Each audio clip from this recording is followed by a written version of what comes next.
عزیز ساتھیوں، آج عرصہ دراز بعد ہمارے ہاں شہید ملت حضرت علامہ احسان الہی ظہیر رحمہ اللہ کے فرزند ارجمند جناب صاحبزادہ حافظ علامہ ہشام الہی ظہیر موجود ہے۔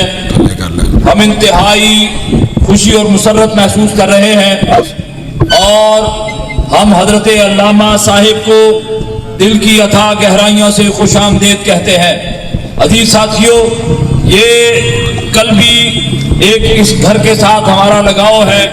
ہر اہل حدیث سمجھتا ہے کہ مسلک اہل حدیث کے لیے اپنی جانوں کا نذرانہ پیش فرمایا حضرت علامہ شہید نے، حضرت علامہ حبیب الرحمن یزدانی اور دیگر شہداء اہل حدیث نے۔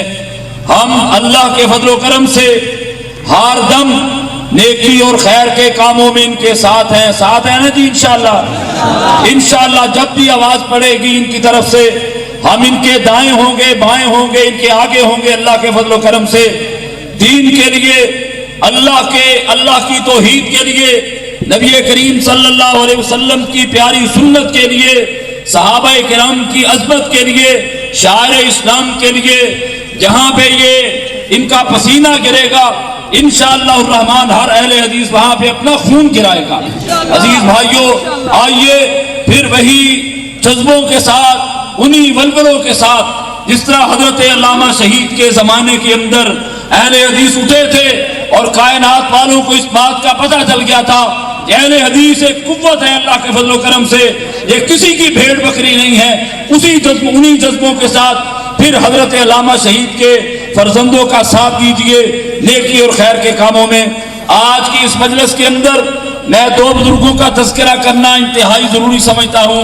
ایک میرے انتہائی مشفق تھے، میرے مربی محسن تھے، حضرت حاجی محبوب الہی رحمہ اللہ تعالی۔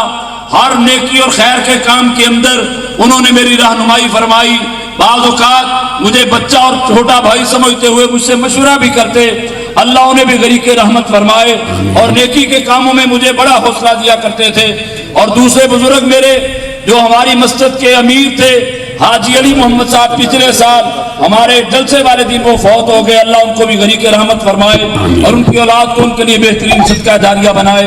عزیز بھائیوں، میں یہاں پہ ان تمام احباب کا، پہلے یہ پروگرام صرف بیت الحمد مسجد کا ہوا کرتا تھا، انہی احباب کے زیر انتظام تھا، ہمارے مسجد کی طرف سے یہ ترتیب دیا جاتا تھا، لیکن اب الحمدللہ علاقہ بھر کی تمام مساجد، تمام علماء کرام، تمام عوام، ان کی انتہائی محبت ہے، ان کا انتہائی پیار ہے کہ وہ سارے کے سارے اس کے اندر شریک ہیں۔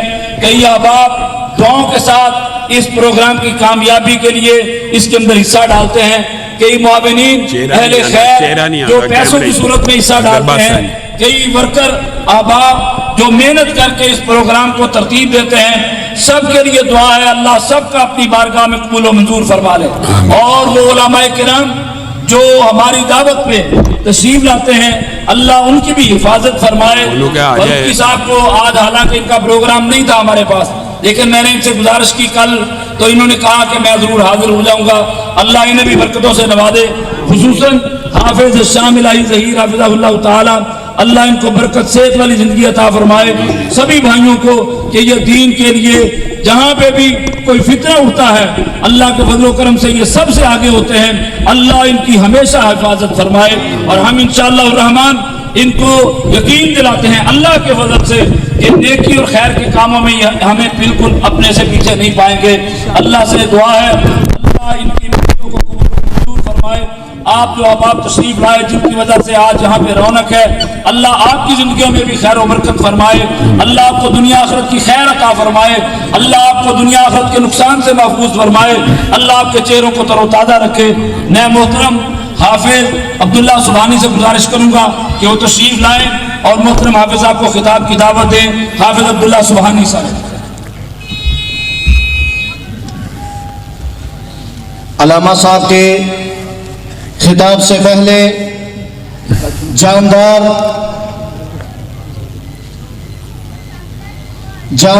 شاندار نعرہ لگائیں اور اپنی بیداری کا ثبوت دیں۔ اس کے بعد انشاءاللہ چاچا جی محمد شفیع انصاری صاحب مختصر حمد و نعت پیش کریں گے۔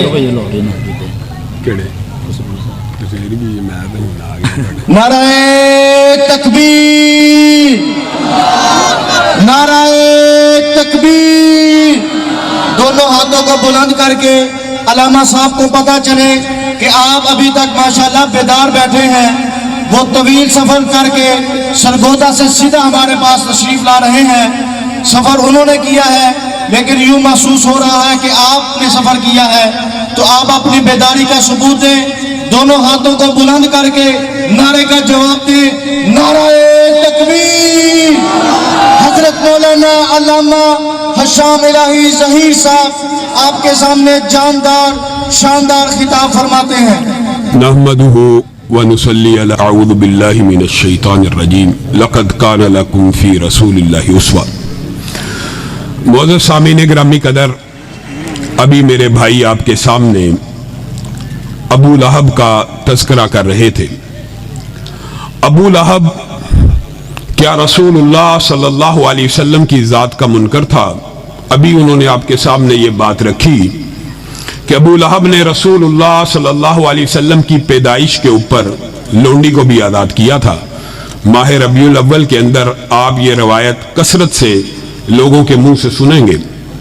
گویا رسول اللہ صلی اللہ علیہ وسلم کی ذات سے محبت کرنے والا تھا، رسول اللہ کی ذات کو ماننے والا تھا، حتیٰ کہ اس نے اپنے گھر کی جو تعمیر کی تھی وہ اس انداز میں کی تھی کہ جب صبح اٹھے پہلی نظر اگر پڑے تو رسول اللہ صلی اللہ علیہ وسلم کے چہرے پر پڑے۔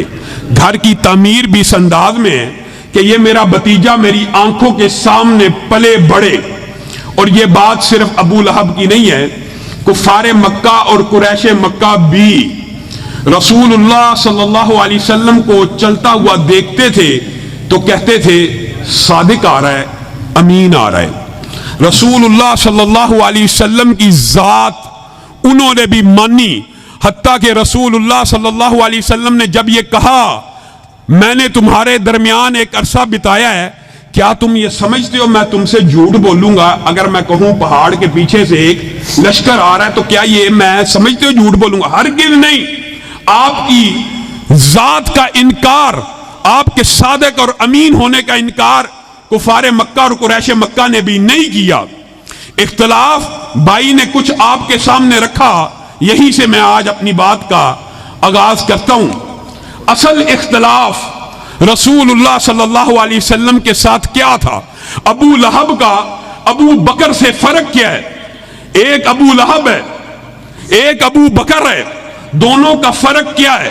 ایک نے صرف ذات کو مانا، دوسرے نے ذات کے ساتھ ساتھ اس رسول اور پیغمبر کی بات کو بھی مانا۔ حتیٰ کہ ایک موقع آپ کو علم ہے ایسا آیا کہ حضرت ابو بکر اس رات مکہ میں نہیں تھے، آئے امیہ بن خلف، ابو جہل، سارے آپس میں جو ہم جولی ہیں بیٹھے ہوئے ہیں، آج پلاننگ کر رہے ہیں، منصوبہ بنا رہے ہیں کہ ابو بکر کو آج گھیر لیں گے، آج ابو بکر کو پکڑ لیں گے۔ ابو بکر آ گئے۔ ابو بکر بتائیے کیا آپ کی عقل میں یہ بات آتی ہے کہ ایک شخص راتوں رات فلسطین گیا، فلسطین سے ساتوں آسمان کی سیر کر کے آیا اور واپس آیا تو رات کا ابھی ایک پہر بھی نہیں تھا گزرا؟ ابو بکر نے کہا یہ بات عقل میں تو نہیں آتی۔ انہوں نے سمجھا وار چل گیا، آج ابو بکر ہماری باتوں میں آ جائے گا۔ ابو بکر پھر آپ کے صاحب نے اس بات کا اعلان کیا ہے کہ وہ فلسطین بھی گئے ہیں، 7 آسمانوں پہ بھی گئے ہیں اور 7 آسمانوں سے واپس آئے ہیں، رات کا ایک پہر بھی نہیں گزرا۔ اب آپ بتائیں، یہ آپ کا اور میرا منہج ہے، یہ آپ کا اور میرا عقیدہ ہے جسے آج ہم نے سمجھنا ہے۔ حضرت ابو بکر نے کہا عقل میں تو یہ بات نہیں آتی، لیکن اگر یہ بات رسول اللہ صلی اللہ علیہ وسلم نے فرمائی ہے تو ابو بکر کا ایمان کہتا ہے یہ بات سچی ہے۔ بات ختم۔ یہ آپ کا اور میرا منہج ہے، یہ آپ کا اور میرا عقیدہ ہے کہ رسول اللہ کی جس طرح ذات اعلیٰ ہے اسی طرح رسول اللہ صلی اللہ علیہ وسلم کی بات اعلیٰ۔ کتنی اعلیٰ؟ وما ينطق عن الهوى ان هو الا وحی یوحی۔ یہ تو آپ نے سنا، بہت زیادہ سنا۔ رسول اللہ اپنی مرضی سے بولتے ہی نہیں، جب بھی بولتے ہیں وہی کے تابع ہو کے بولتے ہیں۔ لیکن ایک واقعہ آپ نے کچھ کم سنا، وہ واقعہ کیا ہے؟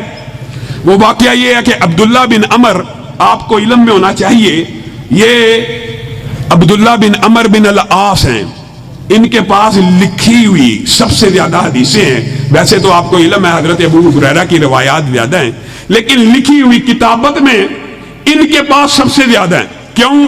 یہ رسول اللہ کی ہر بات کو لکھ لیا کرتے تھے، ہر بات کو لکھ لیا کرتے تھے۔ آج معاشرے کے اندر استخفاف حدیث، استحکار حدیث، انکار حدیث کا جتنا بھی فتنہ ہے، وہ سارا جس فلسفے کی بنیاد کے اوپر ہے، اس دور میں بھی وہ فلسفہ موجود تھا۔ کیسے؟